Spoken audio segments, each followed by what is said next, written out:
Hey y'all, my name is Shannon Ray. I am back, baby, with a brand new video, and life has been lifing, okay, at an all-time high.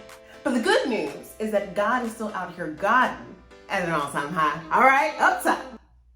Okay, I really missed you, and I've missed sitting in front of this camera, and I know that there's a lot to discuss. There's a lot on my mind. Today, I want to do a quick life update. That's what I'm calling this vlog. I want to discuss the things that have been going on during the first half of the year, some of the things that I've learned, and how I am positioning myself to have a strong second half. For those of you who are new here, I am a transition coach, and I come to you week after week to discuss life, love, and the pursuit of purpose.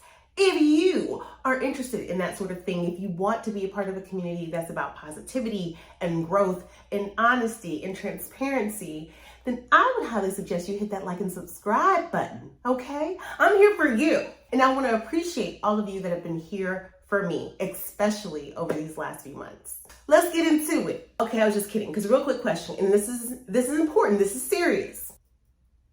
Church really don't be appropriate for everybody, and let me explain. Why was it, as a youngster, okay, a little lady, y'all had me in the children's choir singing Going Up to Yonder. I'm going up to yonder. I'm going up to yonder. I'm going up to yonder to be with my Lord. One day, far from now, once I've completed my purpose on this earth, once I've had a chance to live a long, healthy, full life of sound mind, of a clear heart, okay? Knowing that I'm going to make it to glory when I see our Father on the other side. But why was I singing that at 8? Church should be, Jesus loves me, okay? Do we still do children's church? And how come I never got to do an Easter speech? I would have been bomb at an Easter speech. I was very shy though, as a child, believe it or not. Low-key, I'm actually still kind of shy now. It's just usually with the opposite sex, which is so embarrassing because grow up. I moved here, as I have said in many videos, because of a very specific set of goals that I have for my life, for my ministry, and for my purpose. I know that I'm gonna get a little pushback for this. I didn't think about certain aspects of what it meant to be here in Atlanta. I didn't think about what it meant to be moving through this place that is not that far from home, but feels like a totally different experience. It's bigger, it's diverse. There's always something amazing to do. There's always something to be a part of. There are so many people around who are trying to accomplish something and move in certain directions that sometimes I didn't think about what it would mean to come and be a part of that. My path is my path, and so there's not any competition that I'm feeling, but what I'm recognizing is that is not always the case on the other side of the conversations that I'm having. I've had to do some deeper digging into what life looks like, what a home really means to me. Is home being surrounded by friends and family, because I really understand now just how important it is to have a village, to have your tribe. I know how anchored I feel when I have a church community to be a part of, and so many people have so many thoughts wrapped around church in general, church in Atlanta in specific, people in Atlanta specifically. But as I take a step back and think about not so much what Atlanta could do to me or for me, but what I can bring here. So I'm thinking about those goals, those specific set of actions, of goals, of plans that God has given me and has shown me clearly that Atlanta will be a part of. I have to remember that not only is God providing resources and a tool, but I am also a resource. It really has started to shift my perspective of what my experiences have been, because they haven't been all negative by any stretch of the imagination. This is new, this is uncomfortable. And so you have to expect that things are going to be different. Let's talk about making Atlanta my home, at least for now. When I think about home, I still have an image of a location, but what I'm trying to do is remember it's not the location so much. What it really is about are the connections, the relationships, and the experiences that I'm having. I am far more fortunate than I give credit to. And sometimes we can't see how much goodness that we have around us because we're missing the things that we used to have, not recognizing that we've just made room for more. And in some cases, for greater. Let's get to the very adult perspective of figuring out what home and family is going to look like for you. I have talked about this on videos and will always talk about this as long as this is the season that I'm in.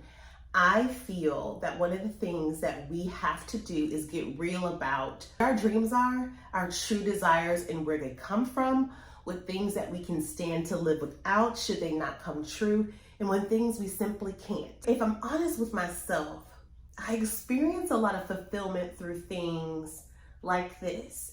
Things where I'm creating opportunities to support, to build community, to help in any way that I can, making people laugh, making people think, making people feel seen, feel listened to, feel cared about.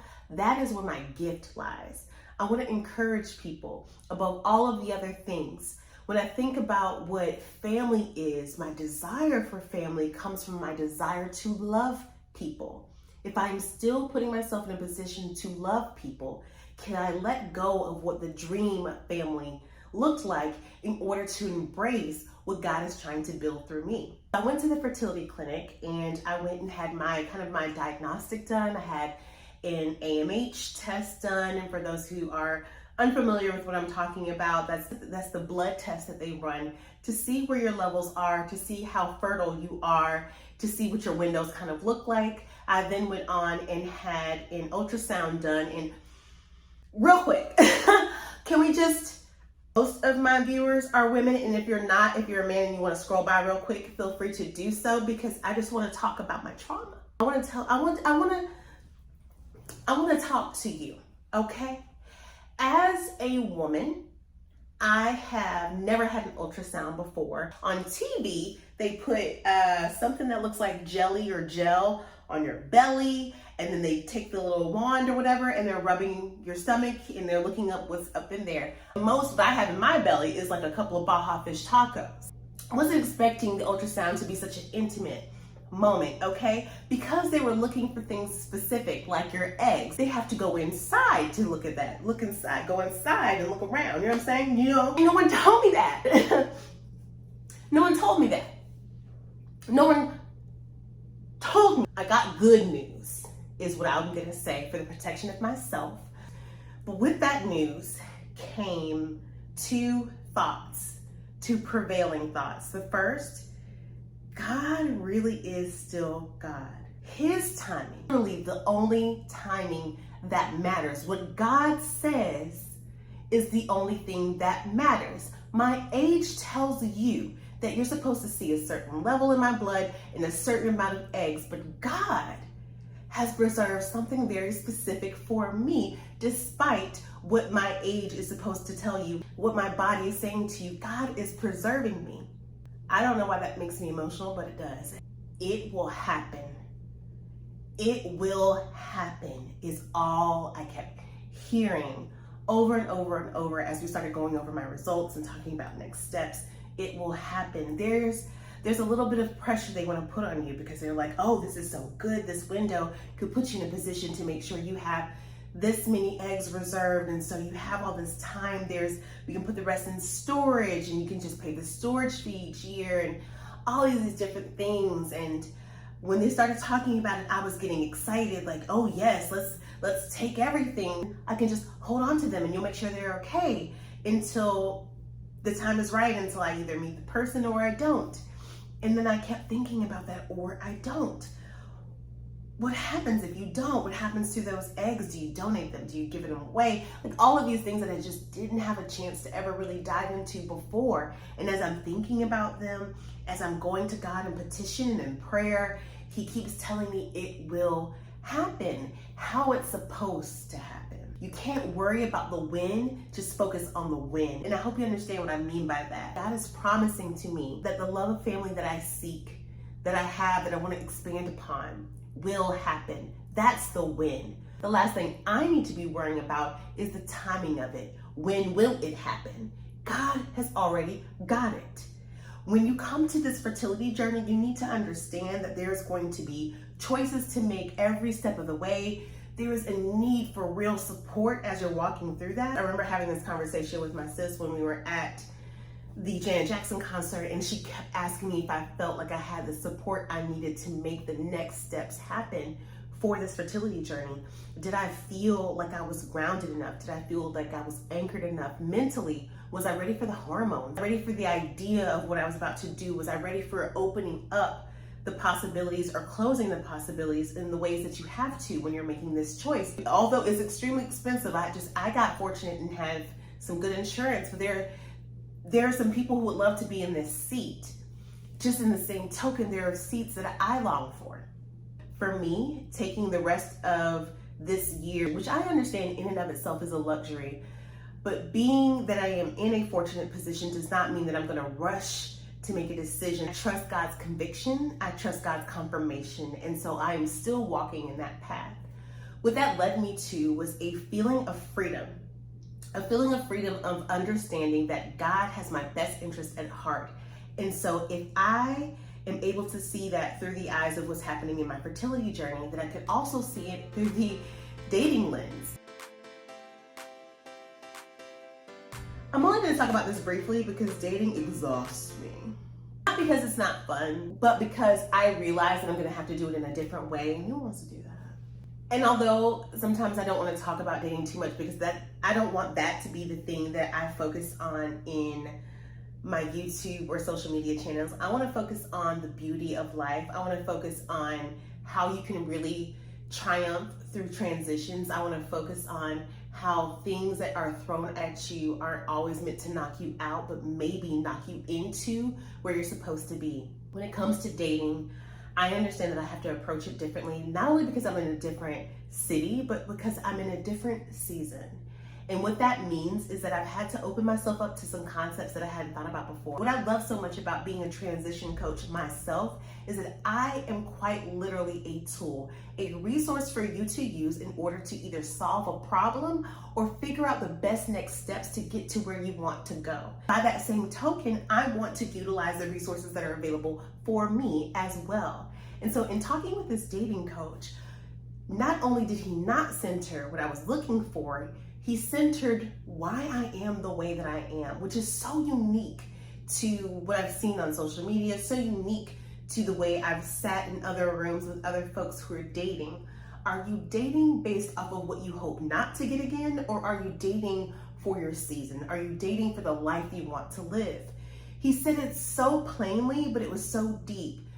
You're really, really transparent, but you're not that vulnerable. News to me, I can be open about things that I've already processed. I can be open about things that I've come to terms with, but being vulnerable requires a level of bravery that I don't always experience or don't always tap into in communication with a man. And why is that? Where does that come from? As I was going kind of through these processes and having these really interesting conversations and being reflective and thinking things through, it made me realize that not only did I need to open up my world a little bit when it comes to dating, but I need to do it through several avenues. Maybe it's time to stop allowing ethnicity and race as a block for how I proceed with someone. Maybe it's time for me to adjust the way that I open up and the time that it takes me to open up, because the sooner I can see how you react to my desire for you or a need that I have that I bring to you, the sooner I know whether or not you're a capable partner for me. I feel like that's a video all by itself. Those are some of the thoughts and the experiences that I do credit to being in a new city, in a new environment. I've never had these thoughts before, but I've never been confronted with some of the things that I've been experiencing since I've been dating here. And I don't know, that sounds like yet another win to me. Any opportunity I have for growth, I'm going to embrace with both arms. At the last 6 months, I realized that I was experiencing life. And now over the next 6 months, what I want to do is partner with it. It's okay to take a step back and see how things unfold from time, but you also have to know when it's time to take that position again, get behind the wheel and be the driving force behind getting to that mission, obtaining those goals. Y'all, I am so excited. I am so excited about what's to come, because what's to come is for me. What's to come is clear to me. What's to come is the best yet. I hope you have just the best day ever, the best week ever. Whenever this finds you, I really hope you're doing well. I hope you remember that you are exactly where you're supposed to be. It will happen here and it will happen now. Unless you have a word that says otherwise, you are where you're supposed to be. Again, if you enjoyed this video, be sure to like, comment, and subscribe. I love you. Bye.